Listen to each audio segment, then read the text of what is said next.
તૃપ્તિબેન સાથે તો હવે મિત્રતા જેવું છે. કોઈ કારણ વગર આજે અમે બે સરખા રંગના કપડાં પહેર્યા છે, એટલે અમારા વચ્ચે કેટલું ટ્યુનિંગ હશે તમે સમજી શકો છો.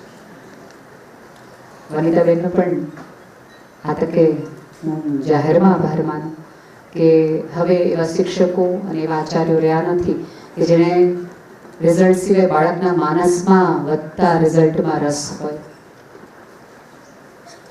રવિવાર હોય, બપોર હોય, રાજકોટ હોય અને તોય જાગવાનું હોય. તમે વિચાર કરો તમારા મમ્મી પપ્પાને તમારી ચિંતા કેટલી હશે. એક રવિવાર મળતો હોય આખા અઠવાડિયાની મજૂરી પછી. ઘણા લોકો દ્વારકાથી આવ્યા છે, ભુજથી આવ્યા છે, જામનગરથી 300-400 કિલોમીટરની જર્ની કરીને આવ્યા છે. આમાંના કેટલા વિદ્યાર્થીઓને જીવનમાં કદાચ એકવાર એવો પ્રશ્ન થયો હશે, મારા મમ્મી પપ્પાને મારી કઈ પડી જ નથી, એને મારામાં રસ જ નથી. એવું થાય. એવું નથી કે અમને અમારા મા બાપ માટે આ પ્રશ્ન નથી થયો. દરેકને દરેક ઉંમરે આ પ્રશ્ન થયા જ હોય. પણ બેટા, આખા અઠવાડિયામાં મળતો એક રવિવાર પણ તમારો મા બાપ તમારી માટે જો નોછાવર કરી દેવા અથવા તો આપી દેવા માટે તૈયાર હોય, પોતાનો આનંદ અને સુખ જતું કરીને એ તમને ભણાવવા માંગતા હોય, તમારું ભવિષ્ય સુધારવા માંગતા હોય, તો તમે વિચાર કરી જુઓ કે તમારા મા બાપ માટે તમે ખરેખર કાળજાનો કટકો છો. તમને અત્યારે કહી કે 2 મિનિટ માટે કશુંક તમે અમને સમય આપો ને, તો આપણે 2 મિનિટ માટે આનંદ જતો ન કરીએ, મજા જતી ન કરીએ, સ્પોર્ટ્સ જતું ન કરીએ. અત્યારે ખાસ કરીને અમારી એજના જે પેરેન્ટ્સ છે અહીંયા બધા, એ આમ જુઓ તો હવે સેન્ડવિચ જનરેશન એને કહેવાય છે. અમે બધા જ અમારા મમ્મી પપ્પાથી ડરીને મોટા થયા. અમે કાંઈ પણ અમારા પપ્પાને મમ્મીને કીધું કે અમને લાખો મળતો, કીધું પૂછવા નથી, ખૂણામાં લઈ જાઓ. એટલે અમે મારા મમ્મી પપ્પાથી ડરીને મોટા થયા. પછી દેવના દીધેલ તમે બધા આવ્યા અને અમે સહેજ તમને કંઈક કહીએ, સહેજ કંઈક બોલાય જાય, તમે ધડ દઈને બાયણું બંધ કરી દો. એટલે પાછા ડરી જાય, તમે કંઈક કરી નાખ્યું તો, તમને ખરાબ લાગ્યું તો, તમને દુઃખ લાગ્યું તો. એટલે અમે તમને તમારાથી પણ ડરીએ છીએ. જેમ છાપામાં કે એવા હોર્ડિંગ્સમાં અહીંયા દેખાયેલા દરેક વ્યક્તિમાં એ ગમે એની સ્ટોરી સફળતાની બોલાતી હશે, કહેવાતી હશે ને, તમારે મમ્મી પપ્પાને પૂછો, એમને તમારો જ ચહેરો દેખાતો હશે. એને દેખાતું જ નહીં ઓલાના છોકરાની વાત થાય છે, ઓલાના છોકરાની વાત થાય છે. એવી જ રીતે છાપામાં કોઈ દુર્ઘટનાની વાત આવે છે, છાપામાં કોઈ જુદા રસ્તે જતા બાળકની કે વિદ્યાર્થીની વાત આવે છે, તોય તમારા માતા પિતાને તમારું જ નામ દેખાય છે. એટલે આમ જુઓ ને તો થરથરીએ તો અમે છીએ. હિંમતની તમને નહીં, તમારા મા બાપને જરૂર છે.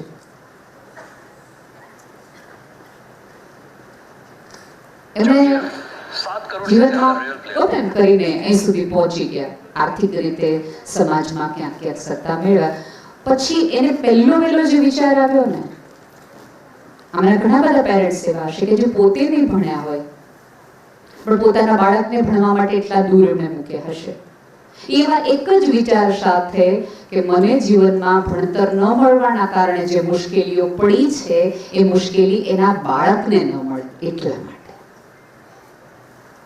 હવે આમાં કેવું થાય છે બેટા કે તમારા પપ્પાએ તમારા આ સરસ મજાના ગ્રાઉન્ડ હોલની બહારનું જીવન જોયું છે, જેમાં ના છે, તિરસ્કાર છે, નિષ્ફળતા છે, અણગમો છે, જેમાં તમારી પાસે કશું ઓછું હોય તો દરેક વખતે અપમાન છે, બીક છે. આમાંથી દરેક વખતે પસાર થતો બાપ છે ને એની પોતાના મનમાં એક ગાંઠ મારે કે મારા દીકરાને છે ને હું આવી સ્થિતિમાં નહીં મૂકું કે એને કોઈક નારાજરી કરવી પડે, કોઈકના પગ દબાવવા પડે, કે એને ક્યાંક નિષ્ફળ જવું પડે. એટલે પહેલો ફોન તમને કરે અથવા તમે મળો ત્યારે તમને કે ભણજો, આમ કરજો, ઓલું કરજો. એટલે તમને કંઈ પપ્પાને કંઈ પડી જ નથી મારી. યાર તમારી જ પડી છે. એટલા માટેથી અંદરથી આ લાય સ્વરૂપે બધું બહાર નીકળે છે. એટલે ક્યારેક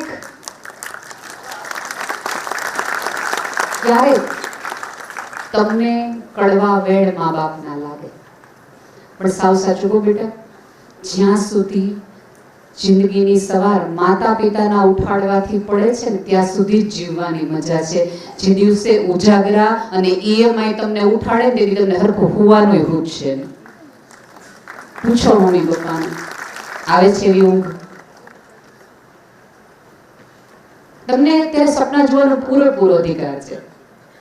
તમે અહીંયા સરસ IIT IIM સરસ બધી વસ્તુ જુઓ, આ વિચારો, વિદેશ જવાનો વિચારો, એટલે અત્યારે બની શકે કે આ કાર્યક્રમ પછી તમે પપ્પાને કહી દો કે આપણે અહીંયા ભણવું જો, આપણે IIMમાં જવું છો, આપણે અમેરિકા ભણવા જવું છો. હવે પપ્પા ઉપર કદાચ 20 લાખનું દેવું હશે ને અમારા કોકના પપ્પા ઉપર, તોય એના દીકરાને ધબ્બો મારીને એમ કહેશે તું જલસા કર ને, તું ભણ ને, આપણી જવાબદારી તને મોકલવાની. એ વાત છે. એ સમયે કદાચ એવું બને કે તમે મોંઘો મોબાઈલ લેતી વખતે એમ કહો કે મારા મોબાઈલ લેવો, તો પપ્પા કકડાટ કરશે. તો એમ કહે છે તને ખબર છે એટલું દેવું, તને ખબર છે કેટલી વિહેવો થાય, તો એ ચોક્કસ બોલશે. પણ તમારી ડિમાન્ડ એવી હશે, તમારું રોકાણ જો તમારા સ્વપ્નમાં હશે તો 10 વખત પણ ભરબજાર એ બાપને વેચાઈ જવાની તૈયારી છે, જો તું આ જગતમાં આગળ જતો હોય તો. અને સાવ સાચું કહું બેટા, આ જગતમાં મેળો જોવાની મજા જેટલી બાપના ખભે આવે છે ને એટલી ક્યારેય નથી આવતી, ખુદના પૈસે તો નથી જ આવતી.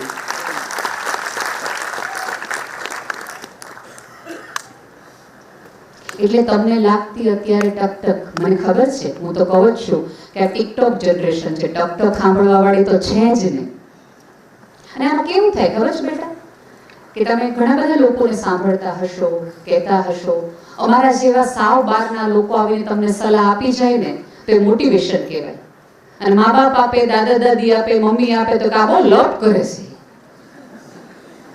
અમે સ્વપ્નાનું કહીએ છીએ, એ સ્વપ્નાનું કહે છે, ઓલા મહેનતનું કહે છે, આ મહેનતનું કહે છે. એક આખી પેઢી. અને જ્યારે જ્યારે તમારા પેરેન્ટ્સ તમારી પાસેથી અપેક્ષાઓ રાખે છે ને બેટા, એ અપેક્ષાઓ એટલા માટે રાખે છે કારણ કે એને ખબર છે કે આ જગત છે એ સફળતાને પૂજનારું છે.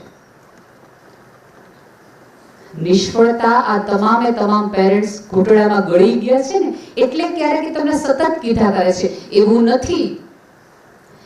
નથી કે તમારી નિષ્ફળતા સાથે એમને નિસ્બત નથી, જરાય એવું નથી.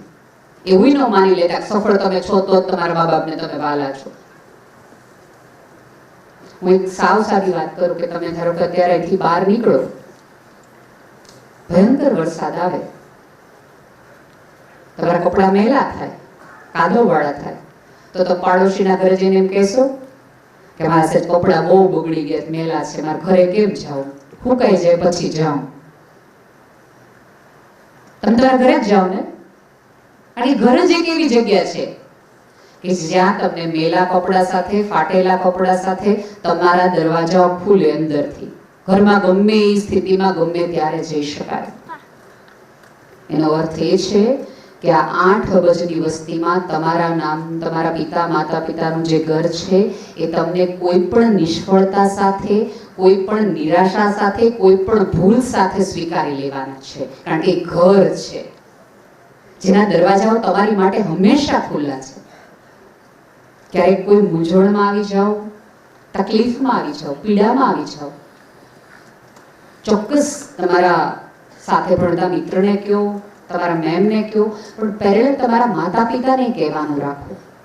એટલે બેટા એવું થાય છે ને કે તમારા વિશે બધા જાણતા હોય, મા બાપને જ ન ખબર હોય કે તમારું મન ક્યાં છે.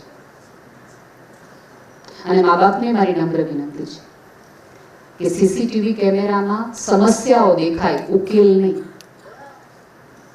ઉકેલ માટે તો તમારે શિક્ષકને મળવું પડે, બાળકના મનમાં ઉતરવું પડે અને જાણવું પડે કે બેટા શું તકલીફ છે. અને એ એટલી જ સાચી વાત છે કે તમારા બાળકો છે એ તમારા અધૂરા સપના પૂરા કરવાનું કોઈ બ્લેન્ક ચેક નથી કે હું એન્જિનિયર ન બન્યો ને દેખાડી દેવું ગામને કે જો મારો છોકરો થયો. ના, તમને સપના જોવાનો કહેવાનો અધિકાર ચોક્કસ છે, ચોક્કસ છે, એ તમારા બગીચાનું ફૂલ છે, પણ ફૂલ પોતાની સુગંધ લઈને આવ્યું છે, એ યાદ રાખો. તમે એને કહો ચોક્કસ કે બેટા આ કરાય આ ન કરાય, અહીંયા જવાય ન જવાય.